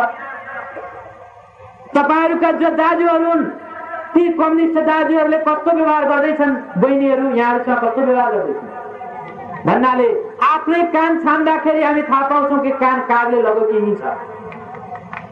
त्यसो भएको हुनाले बरु म अब त्यस्ता प्रसङ्ग नदोर्याउँ, त्यस्ता प्रसङ्गमा उल्लेख नगरौँ जसले महिलाहरूको अस्मिताको बारेमा, कम्युनिस्टहरूले महिलाहरूको अस्मितालाई समाप्त पार्छन् भनेर जो प्रचारकर्ताहरू हुन् तिनीहरू कुनै कस्तो जीवनमा छन्, कस्तो व्यवहार गरिरहेका छन् त्यो कुरा छर्लङ्ग नै छ। सौभाग्य भनौँ कि दुर्भाग्य, मेरो त काठमाडौँमा सन्त प्रधानमन्त्री कृष्णप्रसाद भट्टराईसँग टक्कर हो। उहाँले ठाउँ ठाउँमा र उहाँका कार्यकर्ताले ठाउँ ठाउँमा त्यही भने कि यो मदन भण्डारी उसको पार्टी वास्तवमा महिलाहरूप्रति छाडा व्यवहार गर्ने दृष्टिकोण राख्छ। तर जब हेर्दै गइयो कृष्णप्रसाद भट्टराईको यो अन्तर्वार्ता पनि फेला पर्यो कि म अहिलेसम्म अविवाहित त जरुर छु तर कुमार भने छैन। अब यो कस्तो महिला अस्मिताको सुरक्षा हो? नेपाली काङ्ग्रेसका कार्यवाहक अध्यक्ष कृष्णप्रसाद भट्टराई तत्कालीन अन्तरिम सरकारका प्रधानमन्त्रीजी यो कस्तो खाले महिला अस्मिताको रक्षा हो कि तपाईँ बिहा त गर्नुहुन्न तर कुमार पनि तपाईँ हुनुहुन्न? यस्ता विषयहरू, यस्ता प्रसङ्गहरू कोट्याउनु जरुरी छैन। तर जनतालाई थाहा छ र अझ थाहा छैन भने मैले यही कुरा उल्लेख गरेको हुँ, तपाईँहरू आफ्ना घरका छोराछोरीहरूलाई हेर्नुहोस्, तपाईँहरू आफ्ना छिमेकका साथीभाइहरूलाई हेर्नुहोस्, कम्युनिस्टहरूले कस्तो व्यवहार गरिरहेका छन्। अब जहाँसम्म 60 वर्षको कुरा छ, एउटै मात्र उदाहरण दिए पुग्छ। 72 वर्षको बुढो मान्छे मनमोहन अधिकारी अहिले हाम्रो पार्टीको आदरणीय अध्यक्ष हुनुहुन्छ। 60 वर्षमा गोली हान्ने भए 1 दर्जन वर्ष अगाडि नै उहाँ यो लीलाबाट, यो दुनियाँबाट पार भइसक्या हुनुहुन्छ। त्यसो हुनाले मैले चाहिँ यो मात्रै निष्कर्ष बताउन खोजेको हुँ कि वास्तवमा हर कुनै ढङ्गले, हर कुनै तरिका प्रयोग गरेर भए पनि भोट चाहिन्छ। अनि भोट पाइसकेपछि भने, एकचोटि बहुमत ल्याइसकेपछि भने मुलुकमा जे गर्ने पनि, जस्तो मन परि चलाउने पनि त्यो अधिकार हामीलाई प्राप्त भएको छ भनेर यदि कसैले ठान्छ भने त्यो भुल हुन्छ। र त्यस्तै भुल अहिले यो सवालमा हुन गइरहेको छ। त्यो सवाल के हो भने गिरिजा कोइरालाले भारतमा गएर भर्खर व्यापार वाणिज्य सन्धि, पार्वन सन्धि र अन्य केही सन्धि सम्झौताहरू गरेर फर्किनु भयो। निश्चय पनि यहाँहरूलाई जिज्ञासा होला कि त्यो सन्धिप्रति, त्यो भारत भ्रमणप्रति प्रमुख विपक्षी दलको हैसियतले नेकपा एमालेको के टिप्पणी छ? सबभन्दा पहिला त म यो भनौँ कि नेपाली काङ्ग्रेसको गलत कार्यशैलीको कारणले गर्दा अहिलेसम्म पनि ठोस रूपमा कुनै प्रतिक्रिया व्यक्त गर्ने गरी हामीलाई कुनै सूचना काङ्ग्रेसले दिएको छैन। न त त्यहाँ जानुभन्दा अगाडि न फर्केर आएपछि। हामी त्यो सन्धि सम्झौताको सम्पूर्ण विवरणलाई थाहा पाएपछि निश्चय पनि हामी टिप्पणी गर्नेछौँ। तर अहिले पाइएको सूचनाको मात्रै आधारमा पनि हाम्रा टिप्पणीहरू छन्। त्यो टिप्पणी के हो भने नेपाली जनताले भनेका थिए हामीलाई व्यापार र पारवहनको सन्धि अलग अलग हुनुपर्छ। व्यापार र पारवहनलाई एउटैमा गाँसेर गर्ने कुरा ठिक होइन। यो एकदमै जायज कुरा थियो। यो जायज कुरालाई सम्मान गरेको बहानामा, यो जायज कुरालाई मान्यता दिएको बहानामा आज 5 वर्षे व्यापार सन्धि र 7 वर्षे पारवहन सन्धि भएको। हाम्रो आपत्ति यसैमा छ कि यो 7 वर्षे पारवहन सन्धि भनेको कस्तो कुरा हो? पारवहन सन्धिको यही तात्पर्य हुनुपर्छ, यही अर्थ हुनुपर्छ कि वास्तवमा तेस्रो मुलुकमा निर्यात गर्नको निम्ति, यहाँ उद्योग धन्दा खोल्नको निम्ति त्यसले प्रोत्साहित गरोस्। 7 वर्ष भनेको कति अवधि हो? विदेशमा निर्यात गर्नको निम्ति कुनै नयाँ उद्योग धन्दा खोल्नु पर्यो भने त्यसले 7 वर्षमा त प्राथमिक उत्पादन पनि दिन सुरु गर्दैन। अनि यदि त्यस ढङ्गले 7 वर्षपछि फेरि पारवहनमा खर्च गयो भने त्यो करोडौँको उद्योगको लगानी बर्बाद हुँदैन र? त्यसो हुनाले पारवहन अर्थात् बाहिर निर्यात गर्नको निम्ति खोलिने उद्योगहरूलाई यो 7 वर्षे पारवहन सन्धिले उत्साहित होइन हतोत्साहित गरेको दुनियाँमा देखिन्छ। नेपालमा हेर्नुहोस्, कोशीको सम्झौता भारतसँग 79 वर्षको निम्ति भयो। हङकङ ब्रिटेनले 79 वर्षको निम्ति लिएको थियो। भारतले रुससँग सन्धि गर्दाखेरि 20 वर्ष सन्धि गर्यो होइन। भारतलाई भने कुनै पनि व्यापार वा पारवहनमा कुनै अरू सन्धि गर्दाखेरि लामो लामो टाइम चाहिन्छ। नेपाललाई भने एउटा नोकरलाई कट्टु फाल्दिए जस्तो 2-4 वर्षमा नि त्यो समाप्त हुने चिज किन भारतले दिइरहेको छ? किन भारतका नेताहरू, किन भारतको सरकारले नेपालको एउटा पछौटे स्थितिलाई, नेपालको औद्योगिकरण गर्ने स्थितिलाई किन सौताको नजरले हेरेको? भारतले त हेऱ्यो, हिजो मरिचमानले त हेऱ्यो, राजाले त हेऱ्यो। त्यो त निरङ्कुशतावादी थियो, जनताद्वारा निर्वाचित थिएन होइन। गिरिजा कोइरालाले पनि के हेरेको? हाम्रो प्रश्न यो, हाम्रो आलोचना यो मुलुकको उद्योग धन्दा र मुलुकको विकाससँग सम्बन्धित सवाल। व्यापारमा पनि कुरा, व्यापारमा 5 वर्ष भने 5 वर्ष सही, यो कुनै ठुलो कुरा थिएन। तर अहिले गिरिजा कोइरालाले, गिरिजा बाबुले फर्केर आएर यो प्रचार गरिरहेका छन् कि 65% नेपाल र भारतको कच्चा माल भएको जुन वस्तु भारतीय बजारमा लानको निम्ति जुन छुट दिएको थियो त्यसलाई घटाएर हामीले 55% बनायौँ। यो त बहुत ठुलो उपलब्धि हो। अब 10% घटाएर नेपाल र भारतीय कच्चा मालको 55% भएको माल भयो भने अब हामी भारतीय बजारमा लान सक्छौँ। यो कुन गजबको कुरा हो? आजको दुनियाँ यस्तो छ कि जापानले अमेरिकाबाट कच्चा माल ल्याएर तयार माल बनाउँछ, अस्ट्रेलियाले अर्को कुन ठाउँ फ्रान्सबाट ल्याएर बनाउँछ। त्यसो हुँदाखेरि आज कुन ठाउँको कच्चा माल हो भन्ने कुराको जमाना गइसक्यो र भारतले पनि दुनियाँका विभिन्न ठाउँहरूबाट कच्चा माल ल्याएर उद्योग धन्दाहरू चलाउँछ। अनि यही नेपाल जहाँ वास्तवमा उद्योग धन्दाको विकासै हुन पाएको छैन, त्यो ठाउँमा यस्तो खालको रेस्ट्रिक्सन राखेर, यस खालको प्रतिबन्ध राखेर कुन ठुलो उपलब्धि भएको डिङ हाँक्दै हुनुहुन्छ कोइरालाजी। त्यसो भएको हुनाले हाम्रो भनाइ त के हो भने वास्तवमा यो 55% होइन, 1% पनि त्यस्तो कुनै रेस्ट्रिक्सन राख्नु जरुरी छैन र त्यस ढङ्गले राख्नु हुँदैन। अब यी त अन्य केही कुराहरू भए। अब जलस्रोतको सम्बन्धमा त्यति आधिकारिक टिप्पणी गर्न अहिले सकिने स्थिति छैन, यस कारणले कि त्यो जम्मै देख्न पाइएको छैन। तर एउटा कुरा साँचो हो कि अब नेपालमा कुनै यस्तो एउटा पनि नदी र एउटा पनि यस्तो नाला बाँकी रहेन जहाँ भारतको हात नचोकिएको हो। अब नेपालका कुनै पनि नदी नालाहरू यस्ता छैनन् जहाँ भारतीय हात नधोइएको, भारतीय हात नडुबाइएको। यसमा मेरो यो टिप्पणी होइन कि हाम्रा नदी नालाहरूमा त्यहाँको जल स्रोतको परिचालनको निम्ति, जल शक्तिको ऊर्जाको परिचालनको निम्ति कुनै पनि विदेशको हात चोबिनु हुँदैन भन्ने मेरो भनाइ होइन। हामी नेपालीहरूको एक्लै त्यो योग्यतै छैन कि हामी त्यहाँबाट विद्युत शक्ति पैदा गरौँ, हामी त्यसलाई सिँचाइको निम्ति पर्याप्त उपयोग गरौँ, यो हाम्रो क्षमता छैन। त्यसो हुनाले स्वाभाविक रूपमा हामी मित्र शक्तिहरूसँग, मित्र देशहरूसँग संयुक्त ढङ्गले लगानी गर्न चाहन्छौँ। तर यो होइन कि नेपालको नदी नालाहरूमा कुनै एउटै मुलुकले मात्रै आएर हात धोस्। हाम्रो आपत्ति त्यो कुरामा हो।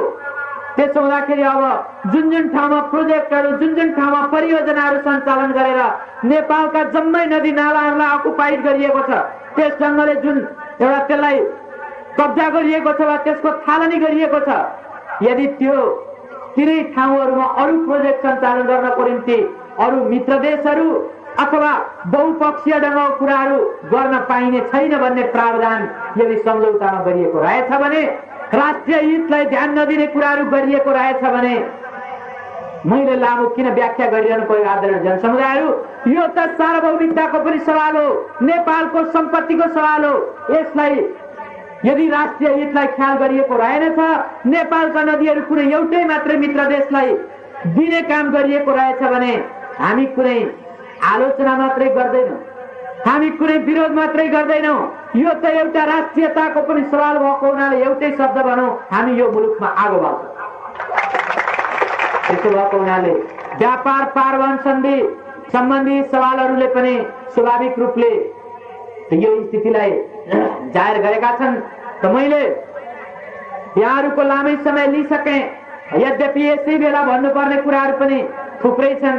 नेपाली काङ्ग्रेसले यस्तो वैकुण्ठ मानन्दर शैलीमा काम गर्यो कि 6 महिनाको अवधिमा उसले गरेका कामहरू व्यासका मुखबाट व्याख्या गरे पनि त्यो यति 1 घण्टामा सकिनेवाला छैनन्, सकिने खालका छैनन्।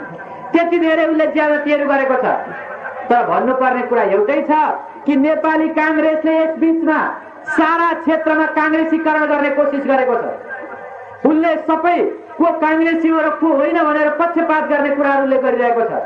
र मैले यहाँ यस्तो सुनेको छु कि यहाँका अड्डा अदालतहरूमा नेपाली काङ्ग्रेसको तर्फबाट गरिएको ज्यादतीको विरोध गर्दाखेरि उजुरी पनि लिइँदैन होइन। के प्रहरी सेवामा पनि अब शान्ति सुरक्षा काङ्ग्रेस हो कि कम्युनिस्ट हो भनेर हेरेर मात्रै शान्ति सुरक्षा गर्न थालिएको छ कि कसो? यदि नेपाली काङ्ग्रेसलाई मात्रै शान्ति सुरक्षा प्रदान गर्ने, एमालेलाई चाहिँ शान्ति सुरक्षा प्रदान नगर्ने भन्ने खालको कुनै गोपनीय पश्चिमा सेरे देउपाज्यूले यदि केही राख्नु भएको छ भने, त्यस्तो गर्नुभएको छ भने पनि म त शान्ति सुरक्षाका कर्मीहरू प्रहरी दाजुभाइहरूलाई पनि म यो भन्छु कि उलामालामा लागेर गलत आचरण नगर्नु होला। नेपाली काङ्ग्रेसले सत्ता प्राप्त गरेको सदा सदाको निम्ति होइन, शाश्वत कालको निम्ति होइन। र यदि जनतालाई अपमानित गर्दै त्यस ढङ्गले शासन चलाउन खोज्ने हो भने ती शासन चलाउने अब अहिले सिरपेट नलाएका क्षेत्र पार्टीका महाराजलाई जनताले के गिन्ती गर्छन् र? जबकि सिरपेट लगाएकै नारायणहिटीका महाराजलाई पनि गिन्ती गरेन। सिरपेट लगाएका नारायणहिटी दरबारका महाराजको कुरा के गर्ने? त्यो हातमा शङ्ख चक्र गदा पद्म लिएका स्वयं विष्णु भगवानले गरेका भए पनि जनताले छोड्नेवाला थियो। अब आफ्नो भाग्य र भविष्यलाई अर्को कसैको हातमा थमाएर नेपाली जनता चुप लागेर बस्ने छैनन् भन्ने कुरा त उनीहरूको प्रजातान्त्रिक जागरण त्यो चेतना र आन्दोलनले देखाइसक्यो। त्यसो हुनाले भन्न खोजेको कुरा यो हो कि सबै क्षेत्रमा काङ्ग्रेसीकरण गर्ने जुन कोसिस भइरहेको छ त्यो अत्यन्तै अप्रजातान्त्रिक कुरा र त्यस्तो अप्रजातान्त्रिक कुरा हुनु हुँदैन। र हुनसक्छ अहिले कर्मचारीलाई, हुनसक्छ अहिले प्रहरीलाई, त्यसै गरी अरू विभिन्न संस्थानमा रहेका व्यक्तिहरूलाई, कर्मचारीहरूलाई, शिक्षकहरूलाई हर क्षेत्रमा नेपाली काङ्ग्रेसको पक्ष पोषण गर्नुपर्ने दबाव आएको हुन सक्छ। अनि मैले केही ठाउँमा जाँदा यस्तो पनि देखेँ कि नेपाली काङ्ग्रेसको तर्फबाट के पनि गरिरहेछ भने गाउँमा मान्छे मर्यो तर ख्याल गर्ने होइन त्यो काङ्ग्रेस मरेको कि कम्युनिस्ट हो। कम्युनिस्ट मरेको भने काङ्ग्रेसी मरामी जाँदैन। अनि काङ्ग्रेसको छोरा र छोरीको बिहा छ भने कम्युनिस्टलाई जन्ती जान पनि बोलाउँदैन होइन। यो नेपाली काङ्ग्रेसले कस्तो प्रजातान्त्रिक समाजवाद ल्याउन थालेको हो? के प्रजातान्त्रिक समाजवादको यही अर्थ हो कि अब गाउँमा काङ्ग्रेसले मात्रै काङ्ग्रेसका जनता जाने, कम्युनिस्टले मात्रै कम्युनिस्टको मलामी जाने? के यस ढङ्गले युगौँदेखि स्थापित हुँदै आएको सामाजिक संस्कारलाई नै भत्काउन चाहेको काङ्ग्रेसले? काङ्ग्रेसी प्रजातान्त्रिक समाजवादको यही अर्थ हो? यदि यही अर्थ हो भने 1 करोड 80 लाख जनताहरू उठेर भन्नुपर्ने हुन्छ काङ्ग्रेसको प्रजातान्त्रिक समाजवाद मुर्दाबाद। त्यस्तो प्रजातान्त्रिक समाजवाद जसले आजसम्म जनताद्वारा स्थापित भएको सभ्यता र संस्कृतिलाई समाप्त पार्छ, त्यस्तो प्रजातान्त्रिक समाजवादलाई कसरी जिन्दाबाद गर्न सकिन्छ? त्यसो हुँदा प्रजातन्त्र त त्यो प्रजातन्त्र हो कि यदि लोग्नेको कुरा स्वास्नीलाई चित्त बुझेन भने स्वास्नीले अलग विचार राख्न पाउँ, दाजुको कुरा बहिनीलाई चित्त नबुझ्न सक्छ, बहिनीको कुरा भाइलाई चित्त नबुझ्न सक्छ भन्नाले एउटा कुनै पनि उमेर पुगेको र बुद्धि नबिग्रिएको नबौलाएको नागरिक स्वेच्छाले आफ्नो विचारहरू राख्न पाओस्, छान्न पाओस् र उसको त्यो इच्छाको रक्षा र कदर गरियोस् भन्ने कुरा प्रजातन्त्र होइन र। त्यसो हुनाले जुन खालको काङ्ग्रेसीकरण गरिँदैछ, जुन खालको एकाधिकारवादको स्थापना गरिँदैछ, जुन ढङ्गले पूर्वाग्रह र प्रतिशोधको भावना लिएर अरू जनतामाथि, विपक्षमाथि प्रहार गरिँदैछ, यो कुरालाई कुनै पनि मानेमा स्वीकृति र मन्जुरी दिन सकिँदैन। अब म एउटै मात्रै यहाँ अजय शर्माजीको एउटा प्रश्न मनमा आयो, त्यो कुरालाई उल्लेख गरेर म आफ्नो विषयलाई टुङ्ग्याउन चाहन्छु। यसमा के लेखिएको छ भने, एउटा प्रश्न के छ भने, तपाईहरु यत्रो दिनसम्म के हेरेर बस्नुभयो? नेपाली काङ्ग्रेसले यत्रो ज्यादती गर्यो, मनपरी गर्यो, एकाधिकार लागू गर्यो, शान्ति सुरक्षालाई बर्बाद पार्यो। तपाईहरु प्रमुख विपक्षी दलकोहरू के हेरेर बस्नु भएको छ? तपाईहरु के त्यस्तै भित्र कुनै षड्यन्त्र मिलाउने कुरामा लाग्नु भएको त होइन? आदि इत्यादि केही भाषा। मेरो अनुमान गलत पनि हुन सक्छ अनि मेरो भनाइ अलिकति चर्को र अनुचित पनि हुन सक्छ। त्यसो हुँदाहुँदै पनि जस्तो सवाल उस्तै जवाब, मैले केही कुरा त राख्नै पर्ने हुन्छ। यो सिङ्गो प्रश्नहरूको पोथा पढेर मलाई के लाग्यो भने, हाम्रो अजय शर्माज्यू सायद नेपाल कम्युनिस्ट पार्टी एकता केन्द्रको नजिक हुनुहुन्छ कि, अर्थात् उहाँ जडसूत्रवादको कुनै धमधमी अझै पनि उहाँलाई बाँकी नै छ कि? व्यक्तिगत रूपमा म यो कुरालाई यसरी नबढाउँ, तर मैले भन्न खोजेको कुरा के हो भने, नेकपा एमाले त्यसको नेता मनमोहन अधिकारी, मदन भण्डारी वा कुनै अर्को फलानु चिलानुले के हेरेर बसे भनेर कुनै पनि राजनीतिक शक्तिले आलोचना गर्छ भने, होइन महाशय तपाईहरु हात बाँधेर किन बस्नु भएको छ? तपाईहरुलाई त देखिँदैन त कुनै मैदान, तपाईहरुलाई त कुनै पनि चौराहरूमा भेटिँदैन त। यहाँहरू अहिले कुन कुनामा लुकेर बस्नु भएको? हाम्रो पार्टीको निर्णय पर्खनु पर्ने जरुरत छैन। आफ्नो विवेक र विश्लेषणले अहिले नि लालसेना बनाएर बन्दुक बोकेर निस्किनुपर्छ भन्ने ठान्नु भएको छ भने यहाँहरू किन जानु? अनि जहाँसम्म हामी खास गरिकन म यस मानेमा पनि आलोचित भएको छु कि मदन भण्डारीले 29 दिनमा नि यो काङ्ग्रेसको सरकार ढालिदिन्छु भन्यो। कस्तो गजबको कुरा! यस ढङ्गले पनि प्रचारित गरिएको छ, विभिन्न ढङ्गले radio, Gorkhapatra, rising Nepal, Nepal television जस्ता ठाउँहरूमा पनि भनिएको छ। मैले वास्तवमा धेरै ठाउँमा जाँदाखेरि मैले जे कुरा सुने, जस्तो शान्ति सुरक्षाको बदतर स्थिति भयो, त्यो बदतर स्थितिलाई मनमा ख्याल गरेर अनि नेपाली काङ्ग्रेसका हौ भन्नेहरूले जुन ढङ्गले समाजमा आतंक फैलाइरहेका छन् त्यो कुरालाई उल्लेख गरेर, खास गरिकन मैले विराटनगरको घटना उल्लेख गरेका थिएँ कि त्यहाँ आफूलाई नेपाली काङ्ग्रेसको हौ भन्ने चैते वैशाखे काङ्ग्रेसीहरू, पुराना काङ्ग्रेसी पनि होइन, चैते वैशाखे काङ्ग्रेसीहरूले यो भने कि सडकमा हिँडिरहेको कुनै भद्र महिला जो आफ्नो श्रीमानसँग हिँडिरहेकी छन्, त कम्युनिस्टलाई भोट दिने होइन, कुनै पनि बेला म तेरो अस्मितालाई लुट दिन सक्छु, म तँलाई बलात्कार गर्न सक्छु भनेर धम्की दिन्छ। सडकमा त गर्यो, प्रमुख जिल्ला अधिकारी कुर्सीमै भएको बेला त्यहाँ पनि म तिम्रा दिदीबहिनीलाई कुनै पनि बेला तानेर लान सक्छु, मलाई जै भने हुन्छ भनेर कुनै पनि भद्र मान्छेलाई उसले अपमानित गरिरहेको छ। त्यो कुरा नेपाली काङ्ग्रेसको 4 तारे झण्डा काँधमा बोक्ने मान्छेले गरिरहेको छ। अनि नेपाली काङ्ग्रेसको सरकार भएको बेला त्यही चिजलाई गालामा हात राखेर प्रमुख जिल्ला अधिकारीजी सुनेर बसिराख्नु भएको छ। यदि त्यही खालको समाज व्यवस्था स्थापित गर्न खोज्ने हो भने पञ्चायत त 30 वर्ष टिक्यो, काङ्ग्रेस त 30 दिन पनि टिक्दैन। मैले त्यो कुरा भनेको। अब मलाई लाग्छ, मैले अहिले पनि म भन्छु कि मैले गल्ती भनेको छैन। मैले भनेको त समाजमा सभ्यता र मर्यादाको स्थापना गरौँ। नेपाली काङ्ग्रेसले बहुमत प्राप्त गरेको छ, उनले यो सरकार सभ्यता र मर्यादाहरूको रक्षा गर्दै सञ्चालन गरोस्।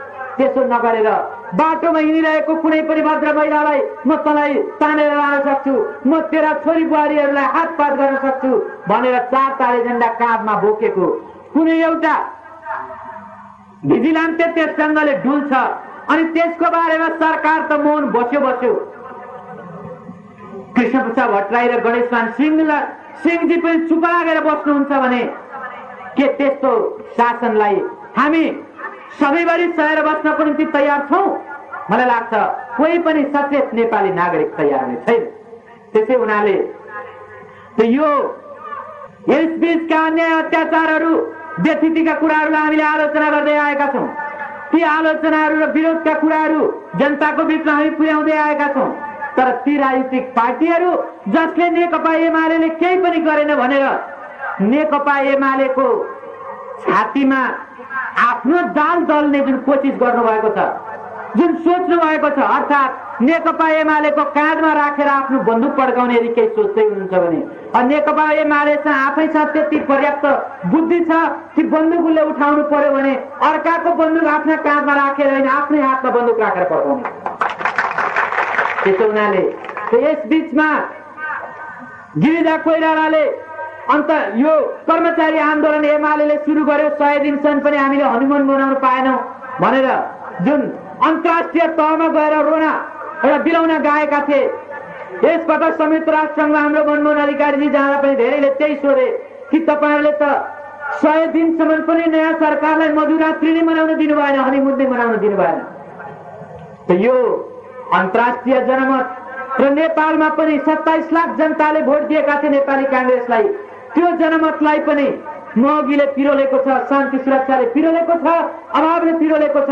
त्यसो हुँदा ती जनताहरू पनि उठ्नुपर्छ भन्ने विचार राख्दै हामी यस बीचमा तत्काल नेपाली काङ्ग्रेसको सरकारलाई र गिरिजा सरकारलाई फाल भन्ने नारा दिएर हामी आएनौँ र हामी त नेपाली काङ्ग्रेसलाई मतदान गर्ने जनतालाई पनि यो भन्न आयौँ कि यहाँहरूले रोजेको काङ्ग्रेसले यो काङ्ग्रेसको सरकारले यस्तो नीति ल्यायो, तपाईँहरू यो पक्षमा हुनुहुन्छ कि हुनुहुन्न, आफ्नो राय दिनुहोस् भन्नको निम्ति हामी। अहिले वीरगञ्जका जनतालाई, पर्सा जिल्लाका जनतालाई जसको विश्वासको अत्यन्त अमूल्य मत त्यो 27 लाखको ढिकुटीमा छ, यहाँहरूको मत पनि त्यहाँ धरोहरको रूपमा, त्यहाँ एउटा गिर्वीको रूपमा त्यहाँ राखिएको छ। अहिले नेपाली काङ्ग्रेसको सरकारले यस खालको महँगी मूल्य वृद्धि, शान्ति सुरक्षाको अभाव, काङ्ग्रेसीकरण, मन परितन्त्र, एकाधिकारवाद लागू गरिरहेको छ। यहाँहरू यसलाई हाम्रै काङ्ग्रेसको सरकारले गरेको हुनाले यो त ठिकै छ भन्ने पक्षमा हुनुहुन्छ कि अथवा यो गलत ढङ्गले काम गरेको हुनाले हामी यसको विरोध गर्छौँ भन्ने पक्षमा हुनुहुन्छ, त्यो त यहाँहरूले फैसला गर्नु पर्यो। जुन बेला वास्तवमा यस्ता अन्य अत्याचारहरूको विरुद्ध जनताले सडकमा उत्रिनु पर्ने एउटा स्थिति तयार हुन्छ, त्यस बेला नेकपा एमाले विगतको जस्तै चाहे त्यो बुटको अगाडि होस् या बन्दुकको अगाडि होस्, ऊ आन्दोलनको सबभन्दा अग्रिम मोर्चामा हुनेछ। त्यसको निम्ति जस्तो सुकै ढङ्गको कुर्बानी गर्नु पर्यो, त्यस निम्ति नेकपा एमाले जनताको अग्रपङ्क्तिमा रहनेछ, आन्दोलनको अग्रपङ्क्तिमा रहनेछ। यसो भएको हुनाले आदरणीय जनसमुदायहरू, यो जिल्ला सम्मेलनको मौका छोपेर यहाँहरू समक्ष साक्षात्कार गर्ने जुन अवसर प्राप्त भयो, यो अवसर प्रदान गर्नुभएकोमा म यहाँका आयोजकहरूलाई, कमरेडहरूलाई म हार्दिक धन्यवाद दिन चाहन्छु र यो सम्मेलनको पूर्ण सफलताको म शुभकामना प्रकट गर्छु र यसले निर्वाचित गर्ने जिल्लाको नयाँ नेतृत्वले हाम्रो पार्टीको बारेमा फैलाइएका भ्रमहरूलाई खण्डन गर्दै यहाँका जनतालाई क्रान्तिकारी आन्दोलनतर्फ अघि बढाउने कुरामा सक्षम नेतृत्व प्रदान गरोस्, यही शुभकामना समेत प्रकट गरेर म आफ्ना कुराहरू यही अन्त्य गर्न चाहन्छु। धन्यवाद। लाल सलाम।